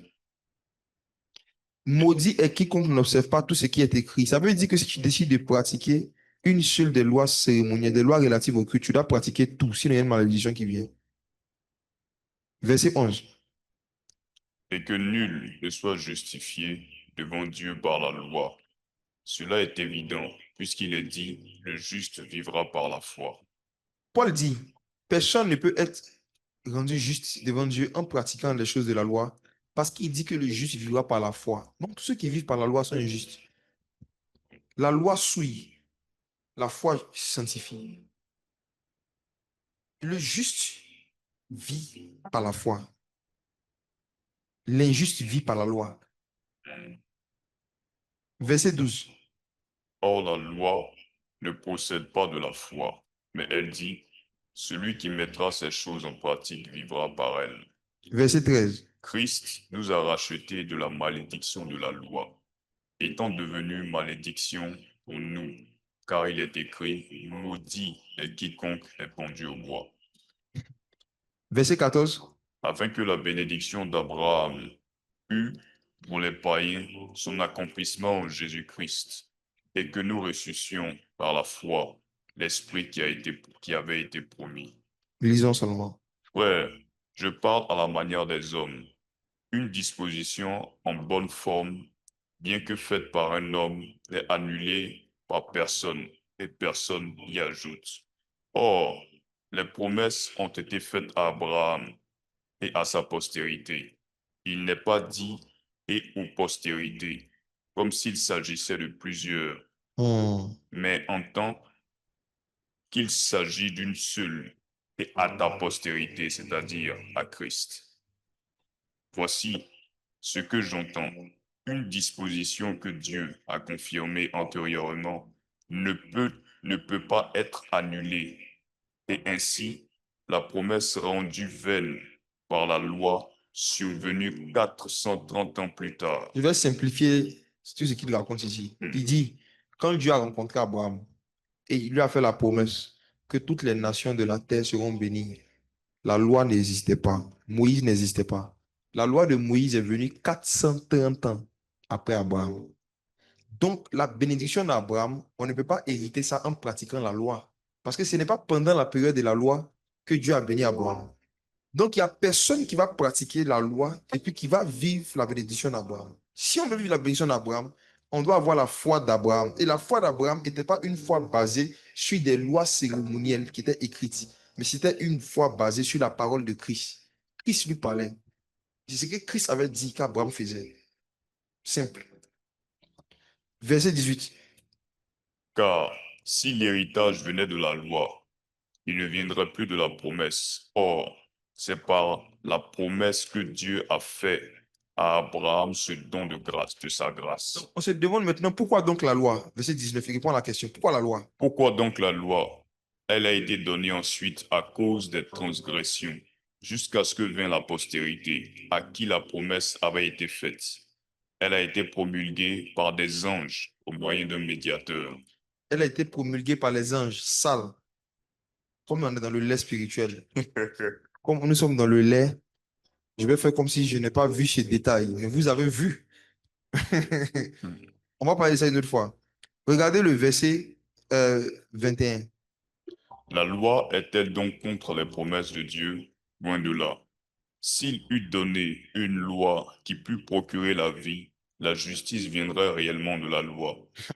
Mais l'Écriture a renfermé, mais l'Écriture a tout renfermé sous le péché, afin que ce qui avait été promis fût donné par la foi en Jésus-Christ à ceux qui croient. Verset 23. Avant que la foi vînt, nous étions enfermés sous la garde de la loi, en vue de la foi qui devait être révélée. Avant que la foi n'arrive, la loi était un gardien pénitentiaire. On était enfermé sous la garde de la loi. En fait, la loi de Moïse a été donnée pour enfermer les hommes jusqu'à ce que Christ vienne ouvrir la porte pour les faire sortir. La loi était un gardien de prison qui nous maintenait, qui maintenait les hommes en fait dans des prisons spirituelles pour leur montrer que vous avez besoin d'un sauveur. Le but de la loi, c'était que les hommes se sentent enfermés, que les hommes sentent leur misère, que l'homme sente qu'il ne peut pas être agréable à Dieu par ses forces. C'est le but de la loi. C'est pourquoi toi-même, quand tu lis l'Ancien Testament, souvent tu es découragé. Tu te dis, heureusement, je ne suis pas né à cette époque. Si chaque fois que je pêche, je dois tuer un animal, je dois être millionnaire. C'est les millionnaires qui faisaient l'expiation facilement. Au point où, à un moment, tellement les pauvres avaient du mal à pouvoir venir faire le pardon de leurs péchés, Dieu dit, bon, laissez les moutons, prenez pigeons. Lisez Lévitique. Vous allez voir qu'à un moment, Dieu a dit, bon, prenez les moineaux et les pigeons. Si vous attrapez un oiseau là-bas, tuez-le, venez avec lui. Pour le pardon de vos péchés. Tu t'imagines? Pigeon peut être donné à la place de l'homme. Le châtiment qui te donne la paix pouvait tomber sur un pigeon. Si tu n'as pas l'argent pour acheter un mouton. Jésus est venu nous enlever de quelque chose. Regarde le verset 25. Verset 24. Ainsi, la loi a été comme un pédagogue pour nous conduire à Christ, afin que nous fussions justifiés par la foi. Un pédagogue, c'est un professeur. Il dit la loi était un professeur pour nous conduire à Christ. La loi était comme un chauffeur de taxi. Les gens sont montés dans la loi parce qu'on devait le conduire à Christ. Donc la loi même n'était rien d'autre qu'un pédagogue, un professeur, un chauffeur, un conducteur qui devait conduire toute l'humanité à Christ. Le but de la loi, c'était de faire réaliser, c'était de pousser les gens à réaliser qu'ils avaient besoin du Messie. C'est tout. Ils avaient besoin d'un sauveur. Le but de la loi, c'était de faire réaliser à toute l'humanité qu'ils ont besoin de Christ. Allons-y. Car vous êtes tous fils de Dieu par la foi en Jésus-Christ. Verset 27. Verset 27. Vous tous qui avez été baptisés en Christ, vous avez revêtu Christ. Est-ce que tu as été baptisé en Christ? Il y a beaucoup ici qui ne sont pas baptisés.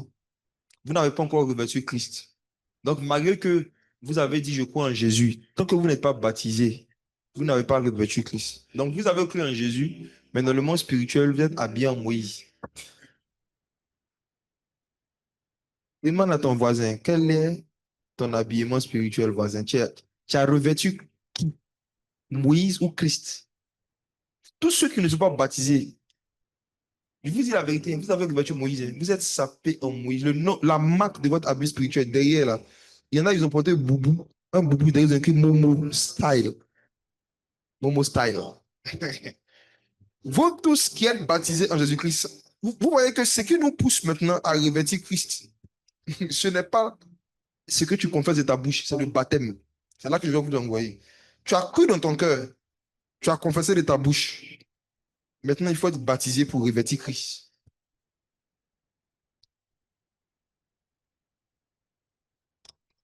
Le brigand qui était sur la croix, vous savez pourquoi?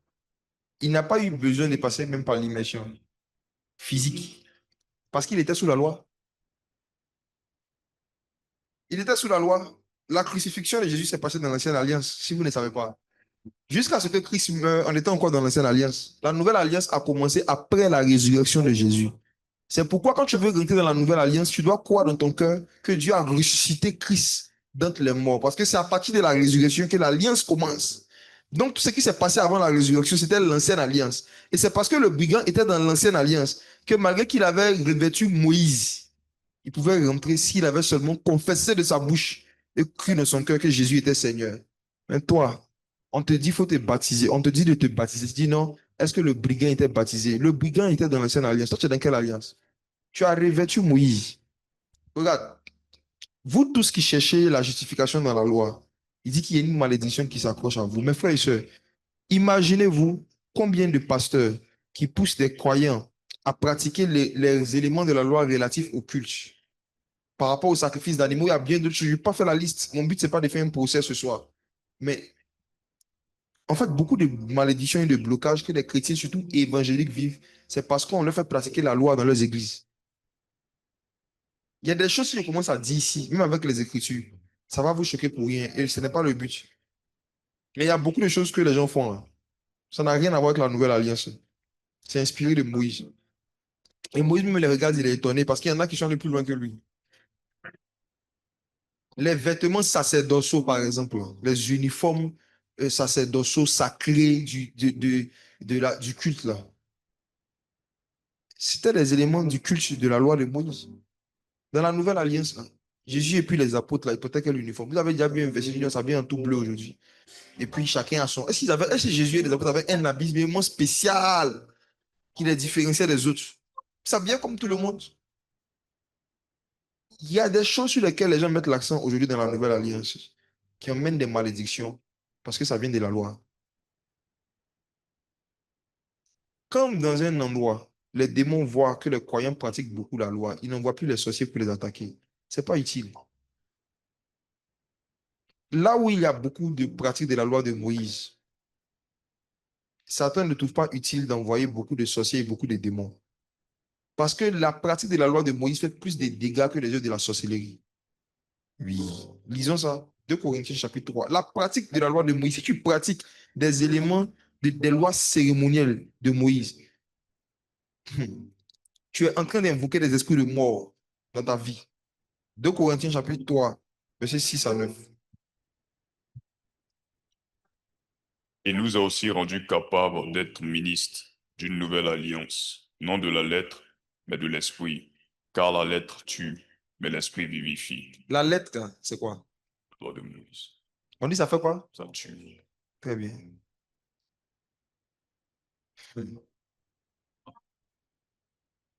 L'ancienne alliance tue. Tous les éléments relatifs au culte sur la loi de Moïse, ça tue. Regarde la suite. Or, si le ministère de la mort, gravé avec des lettres sur des pierres, a été glorieux, Allons doucement. Quand Moïse est monté sur la montagne, que Dieu lui a donné les éléments de la loi, il a gravé ça sur quoi? les Sur pierres, les pierres. Et comment est-ce que Paul appelait ce ministère? ministère de la mort. Le ministère de Moïse était le ministère de quoi? à mort, Le ministère de Moïse était le ministère de quoi? à mort. Maintenant, imaginez des ministères qui sont basés sur les pratiques tirées de ce que Moïse a gravé sur les pierres.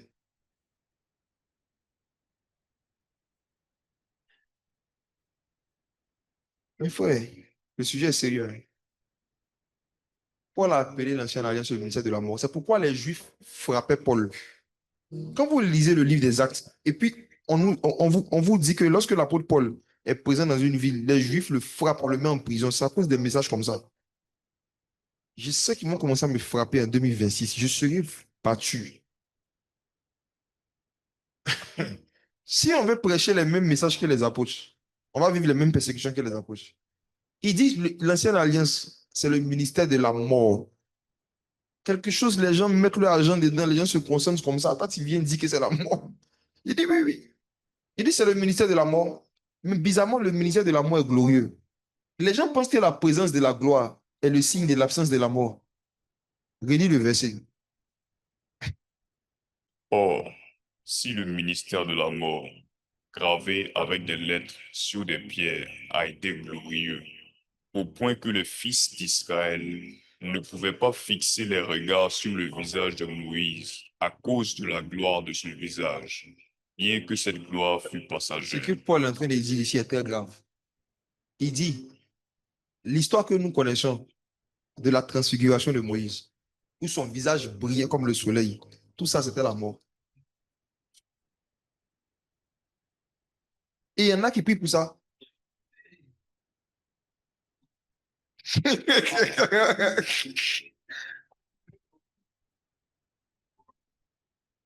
La mort est belle. La mort est brillante. La mort est séduisante. Tout ce qui tue est très beau. Toutes les femmes claires.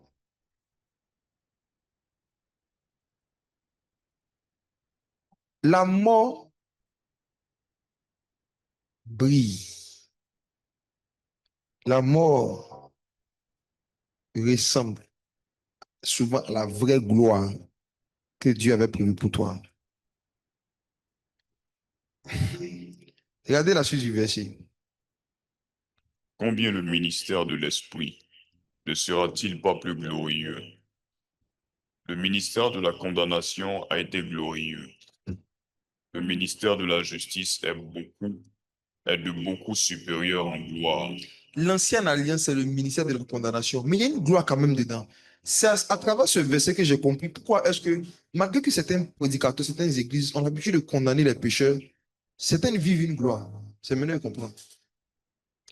Dans le ministère de la condamnation, là, il y a un peu de gloire. Mais le ministère de la justice est encore plus glorieux.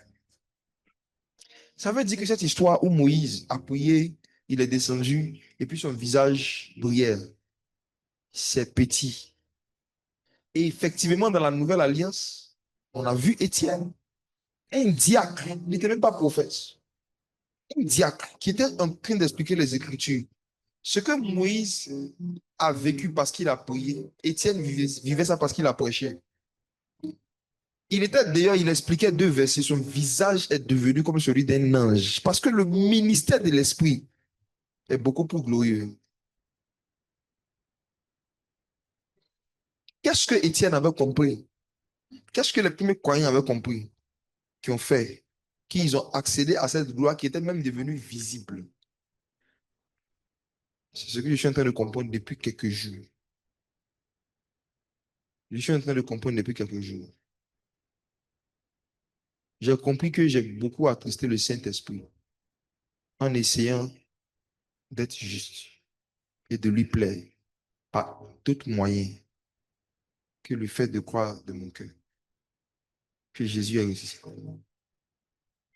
C'est pourquoi Jésus a dit, venez à moi, vous qui êtes chargés et fatigués, je vous donnerai du repos. C'est fatigant que d'avoir l'impression de devoir faire des œuvres pour mériter l'attention de Dieu.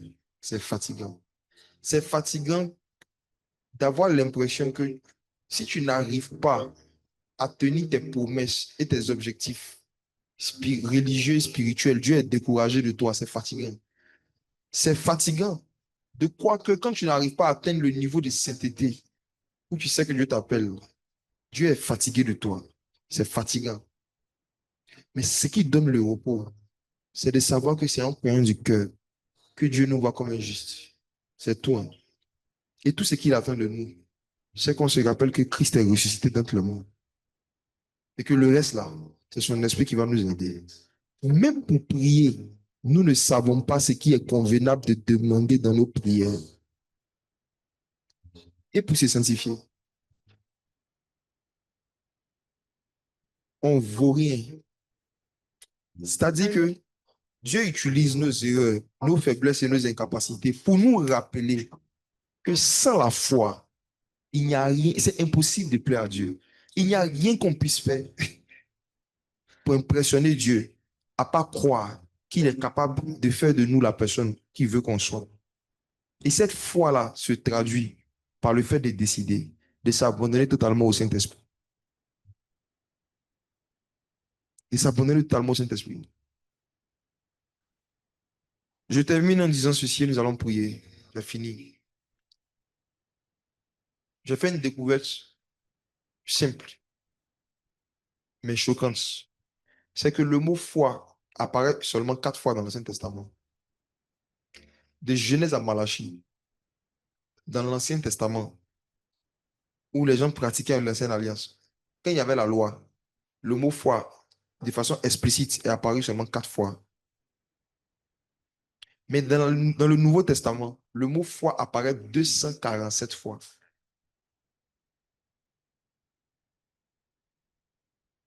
Et le livre du Nouveau Testament, où le mot foi apparaît le plus, c'est le livre de Romains. Si vous voulez bien comprendre la justice de Dieu et le fait que Dieu nous rend juste à ses yeux par la foi, méditez Romains, lisez Romains. Je vous ai fait lire juste le chapitre 10 aujourd'hui. Engagez-vous dans une lecture et une découverte personnelle du livre de Romains.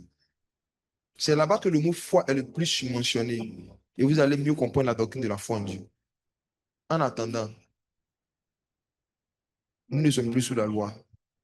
C'est en croyant du cœur que Christ a été crucifié pour nos péchés, qu'il a été enseveli et qu'il est ressuscité le 3e jour pour nos péchés. On reçoit le pardon des péchés. Qu'à cause de cela, nous aussi, on veut mourir pour lui. On ne veut plus vivre la vie que nous vivions. On ne veut pas vivre la vie que nous aimons. On veut vivre la vie de Christ. Mais on ne sait pas comment on fait pour y arriver. Que l'Esprit nous aide. Et c'est là que la grâce commence. La grâce, c'est pour ceux qui sont conscients qu'ils ne peuvent pas pratiquer la loi. Dieu donne la grâce à ceux qui confessent qu'ils ne peuvent pas respecter la loi. La grâce, c'est la force que Dieu donne à ceux qui reconnaissent que sans la foi, ils ne peuvent pas être agréables à Dieu. Ce qui va nous rendre agréables à Dieu, c'est lorsque nous allons faire exactement ce que Christ faisait quand il était sur la terre. Mais comment est-ce qu'on pourra le faire si l'Esprit ne nous aide pas? Prions.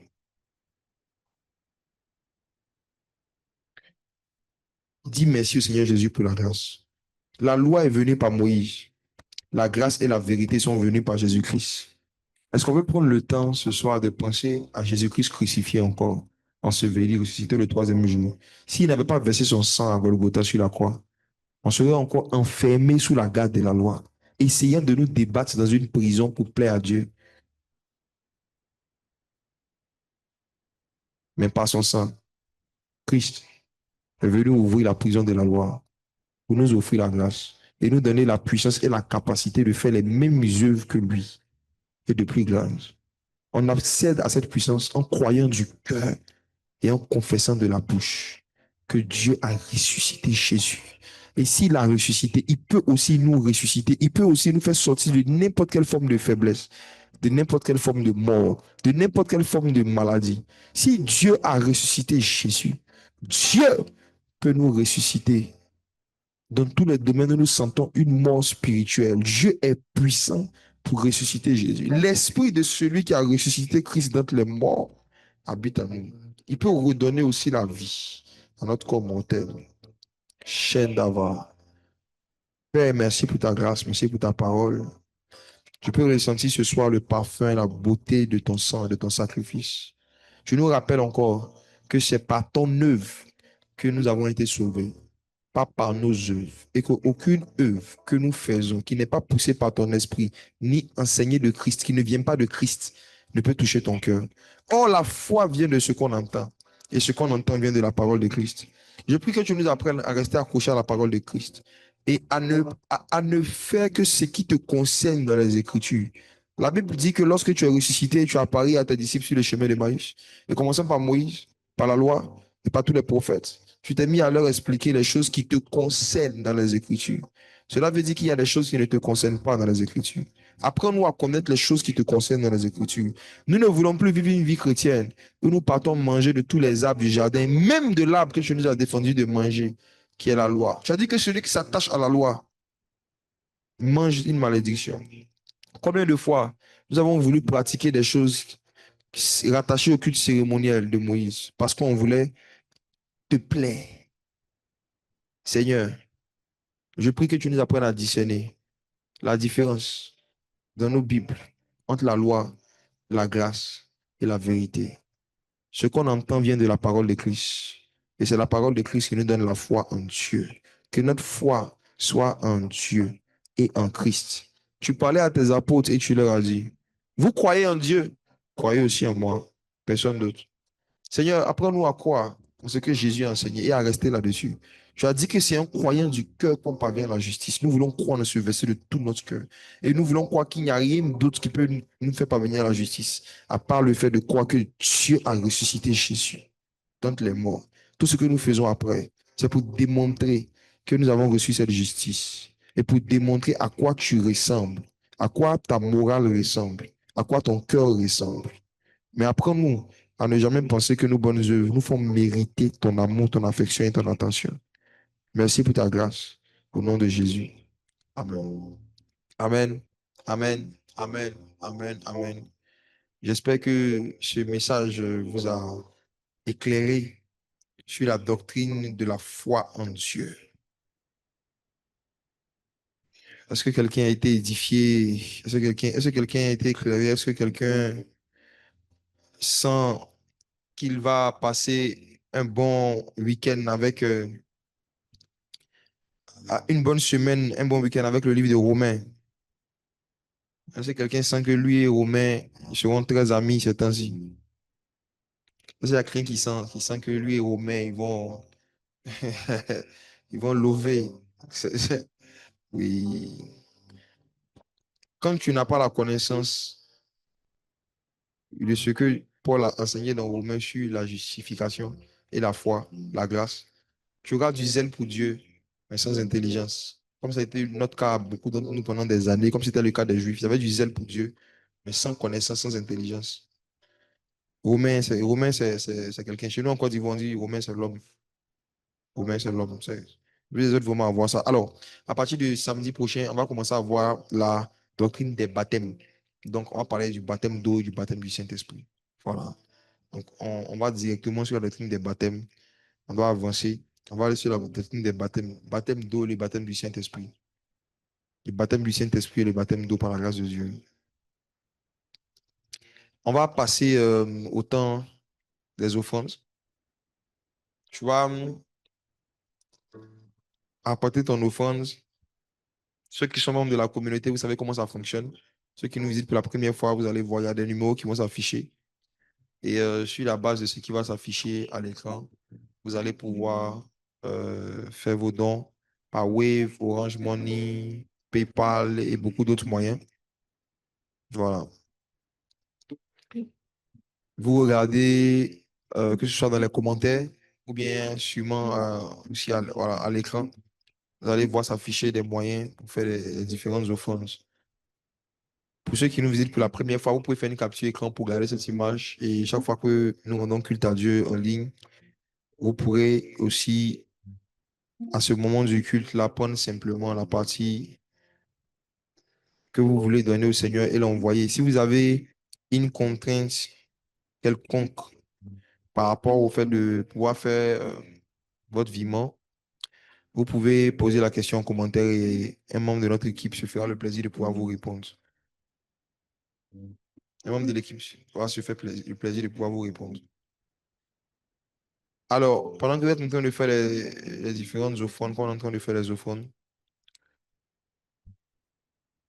je vais prier pour tous ceux et celles qui soutiennent cette œuvre, que Dieu se souvienne de vous.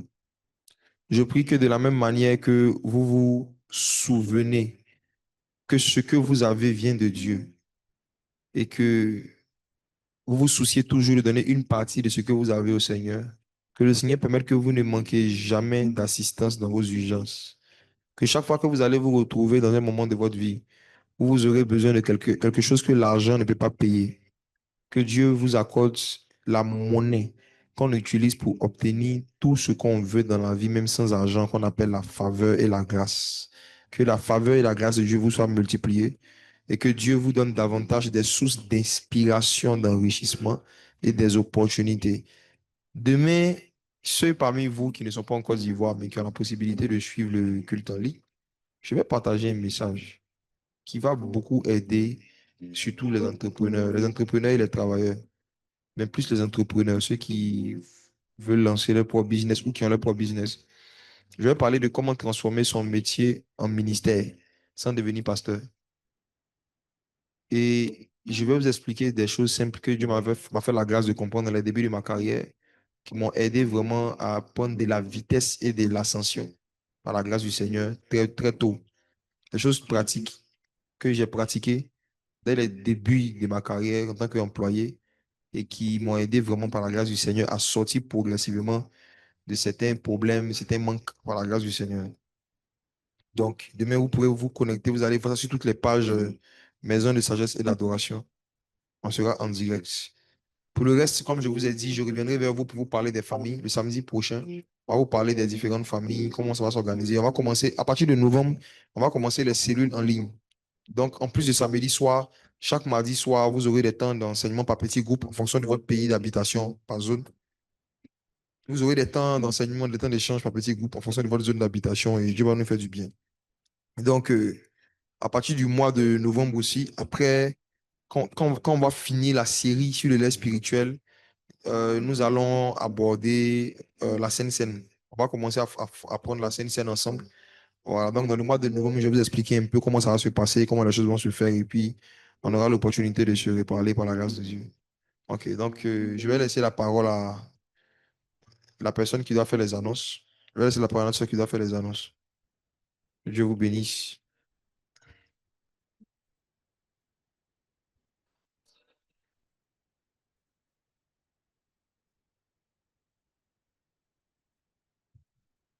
Bonsoir frères et sœurs. Au titre des annonces pour cette semaine, nous aurons dès demain dimanche, à partir de 8 heures, un seul culte à la maison de sagesse et d'adoration. Le thème qui sera traité, c'est la sagesse pour transformer son métier en ministère. Nous aurons les matinales cette semaine du mardi au vendredi à partir de 4h45, de 6 heures, sur la chaîne YouTube, les matinales de la MSA. Ce jeudi 29 octobre, nous aurons la soirée des vérités profondes à partir de 18h30 à la maison de sagesse et d'adoration. La séance sera retransmise en ligne. Ce samedi 1er novembre, nous aurons notre culte en ligne MSAPLN sur Zoom. Les horaires prévus, c'est 19h à 20h45, heure de Côte d'Ivoire, et 21h à 22h45, heure de Côte d'Ivoire. Excellente soirée à vous. Merci, ma sœur, pour les annonces. Alors, est-ce que le message a fait du bien à quelqu'un? Ah, ça, c'était du lourd. Hmm. Yes. Alors, Padre disait tout à l'heure que la doctrine de la foi en Dieu vient pour nous faire douter de tout ce qui ne vient pas de Dieu. Donc, si jamais dans une discussion avec quelqu'un ou avec une personne lambda, l'on t'explique les 7 offrandes pour pouvoir pardonner ses péchés, tu as le droit de douter de ce que la personne a dit parce que ça ne vient pas de la foi en Christ. Alors rapidement, je vais demander à la régie de mettre en commentaire le lien du groupe, le lien du formulaire. Si tu as envie de rejoindre MSAPLN, si tu as assisté au culte d'aujourd'hui et que le Seigneur t'a parlé, mais que tu n'as pas encore intégré l'Église, c'est le moment de pouvoir t'inscrire. Donc, déjà, je vous conseille de pouvoir sauvegarder ce lien-là et puis vous l'envoyer par WhatsApp. Si vous n'arrivez pas à vous inscrire maintenant, vous pourrez le faire un peu plus tard. Lorsque vous allez cliquer sur ce lien, ça va donner sur un formulaire et le formulaire va servir de renseignement. Vous allez rentrer toutes vos données, toutes les données que vous aurez envie le formulaire parlera pour que par la suite, nous puissions par derrière vous contacter et vous ajouter à MSAPLN.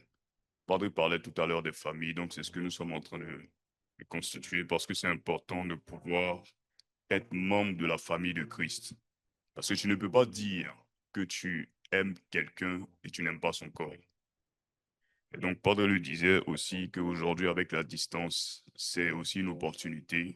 Donc, grâce à cette opportunité, on pourra se rencontrer comme il y a eu une rencontre il y a quelques semaines avec des pasteurs de la MSA qui ont visité le Togo. Ce sont des choses qui vont s'intensifier.